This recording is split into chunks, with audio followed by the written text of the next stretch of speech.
Buenos días, este trabajo está presentado por Jamie More y Alejandra Fajardo del curso 801. A continuación hablaremos sobre el mito.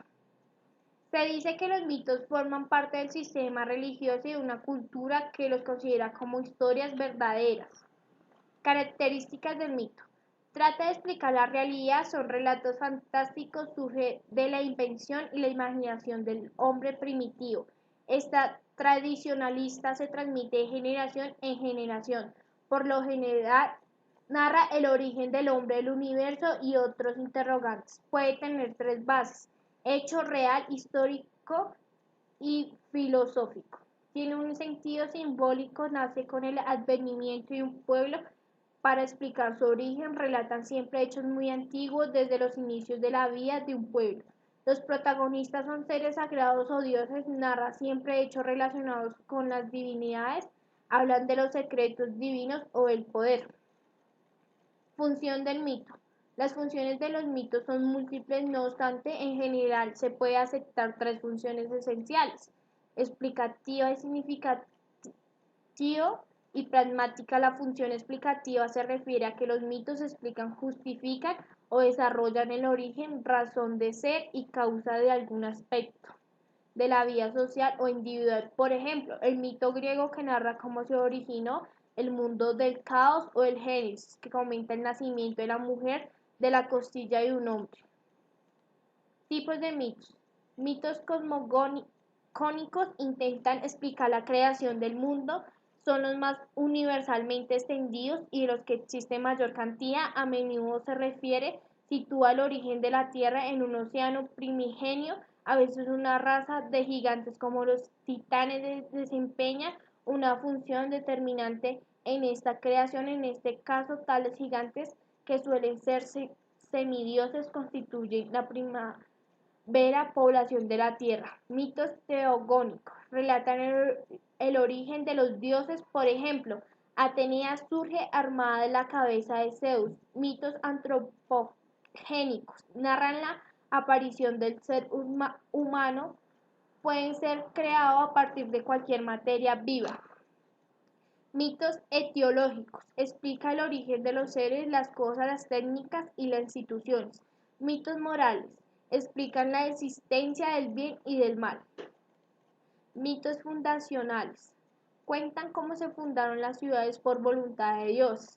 Mitos escatológicos anuncian el futuro, el fin del mundo, siguen teniendo amplia audiencia. Estos mitos comprenden dos clases principales, según el elemento que provoque la destrucción del mundo. Diferencia del mito y otro tipo de narraciones. Diferencia entre el mito y otro tipo de narraciones. A menudo se suele confundir el mito con otro tipo de narraciones como los cuentos, fábulas o leyendas. Sin embargo, no son iguales.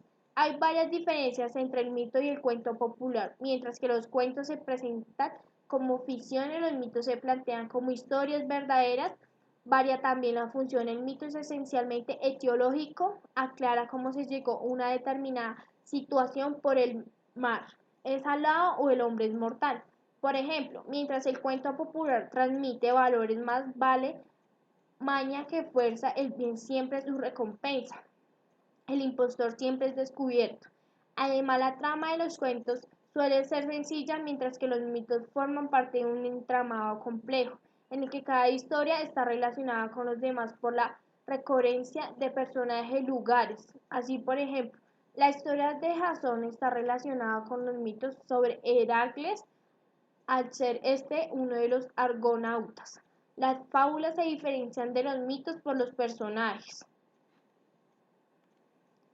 A continuación, algunos mitos.